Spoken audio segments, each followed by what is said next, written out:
Bismillahirrahmanirrahim. Assalamualaikum warahmatullahi wabarakatuh. Perkenalkan, nama saya Rifki Aldiansyah dengan NIM F1171211017. Saya merupakan mahasiswa pendidikan biologi Universitas Tanjung Pura dari kelas 4A1. Di sini saya akan melaksanakan tugas mata kuliah media pembelajaran dengan cara membuat video dengan berbasis media teknologi yang akan menyampaikan suatu topik materi pembelajaran. Saya akan menjadi seorang guru yang akan menyampaikan materi media pembelajaran. Baik, mari kita mulai. Media pembelajaran. Yang pertama, Bapak akan membahas latar belakang media pembelajaran. Jadi, media pembelajaran ini dimulai dari sepanjang sejarah media dan teknologi telah memengaruhi pengaruh pendidikan. Belajar adalah pengembangan pengetahuan baru, keterampilan atau sikap sebagai individu berinteraksi dengan informasi dan lingkungan. Lingkungan belajar meliputi fisik, suasana psikologis, metode pembelajaran, media, dan teknologi. Selanjutnya, media pembelajaran adalah salah satu komponen penting yang terdapat dalam proses pembelajaran. Pemanfaatan media pembelajaran seharusnya merupakan bagian yang mendapat perhatian guru dalam kegiatan pembelajaran. Dalam proses pembelajaran, media memiliki fungsi sebagai pembawa informasi dari sumber atau guru menuju penerima atau siswa.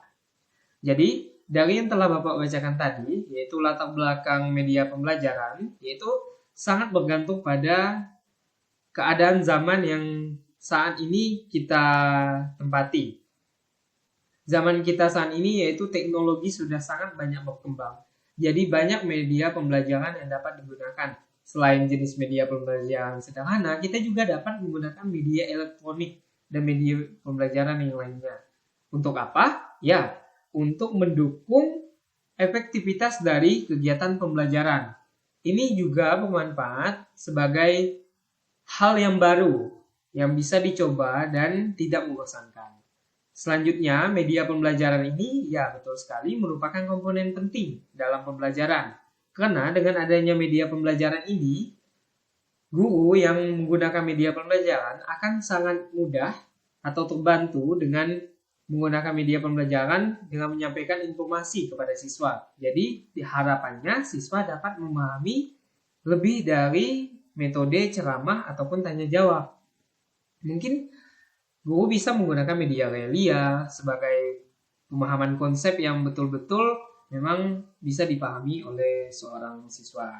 Jadi, guru sangat penting mengetahui bagaimana fungsi media pembelajaran. Begitu juga siswa sebagai penerima dari fungsi media pembelajaran itu tadi. Selanjutnya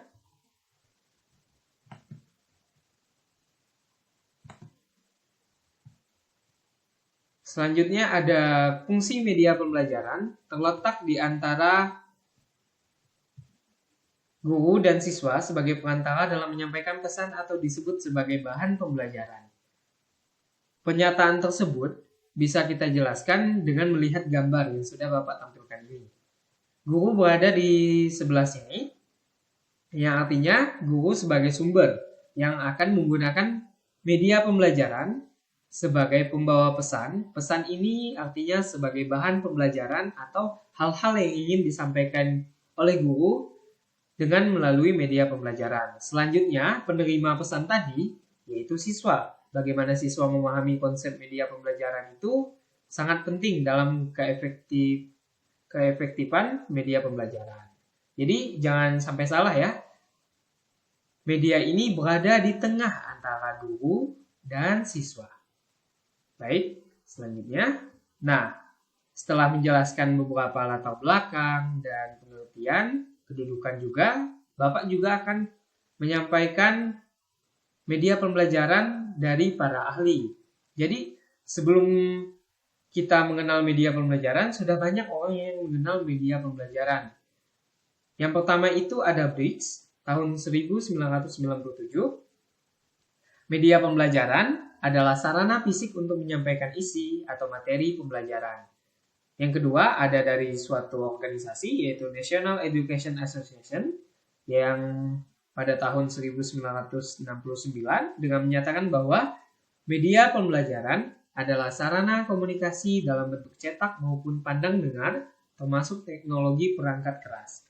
Selanjutnya ada Robert Heinrich dan kawan-kawan, yaitu pada tahun 1982, yang menyatakan bahwa media pembelajaran adalah segala sesuatu yang dapat membawa pesan-pesan atau informasi yang bertujuan instruksional atau mengandung maksud-maksud pengajaran tertentu.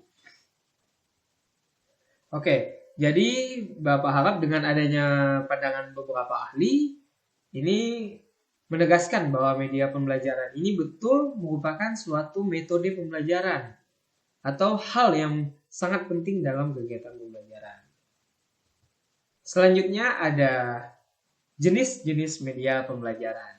Nah, jenis media pembelajaran ini sangat banyak ya, namun Bapak rangkum menjadi 6 sesuai dengan buku Robert Heinrich dan kawan-kawan. Yang pertama itu ada media yang tidak diproyeksikan atau non-projected media, contohnya realita model, bahan grafis, dan display. Selanjutnya ada media yang diproyeksi atau projected media, contohnya OHT, slide, overview. Selanjutnya ada media audio, contohnya audio kaset, audio vision, active audio vision. Selanjutnya ada media video, contohnya ya pasti video ya. Selanjutnya ada media berbasis komputer. Nah, Computer Assisted Instruction, CAI. Selanjutnya ada Computer Managed Instruction, CMI. Dan terakhir, media berbasis multimedia, perangkat praktikum. Jadi ini merupakan jenis-jenis media pembelajaran. Banyak sekali ya yang bisa kita gunakan sebagai media pembelajaran dalam kegiatan pembelajaran kita. Oke, selanjutnya. Nah, ada gambar nih. Bisa dilihat ya. Ada macam-macam gambar. Ada simbol yang menyatakan bahwa ini adalah laptop, ini televisi, ini surat kabar, dan sebagainya. Selanjutnya, apa hal pertama kali yang muncul di pikiran Anda setelah melihat gambar ini? Nah, siswa-siswa Bapak nih, apa nih pemikiran yang pertama kali muncul setelah Bapak menayangkan gambar tadi? Nah, jadi harapannya pemikirannya sama ya, media pembelajaran. Banyak sekali media pembelajaran yang dapat digunakan pada zaman saat ini. Mulai dari media pembelajaran elektronik seperti televisi, komputer, proyektor, dan sebagainya. Dan ini yang paling sering yaitu handphone. Selanjutnya ada juga media cetak. Tidak hanya bersifat elektronik, tapi media cetak juga bisa dijadikan media pembelajaran seperti surat kabar atau buku dan sebagainya. Selanjutnya, nah ada 4 gambar nih. Ini Bapak jadikan beberapa kelompok media pembelajaran, yaitu 4 kelompok besar media pembelajaran. Yang pertama ada media elektronik. Nah, media elektronik ini paling sangat mudah digunakan dan memang sudah bisa kita jumpai di kehidupan sehari-hari, di mana kita tidak bisa lepas dari yang namanya elektronik. Media pembelajaran yang paling sering kita gunakan ya seperti laptop, itu sangat sering kita gunakan untuk PowerPoint. Selanjutnya ada juga media sederhana. Nah, media sederhana ini media yang memang sifatnya itu seperti konvensional.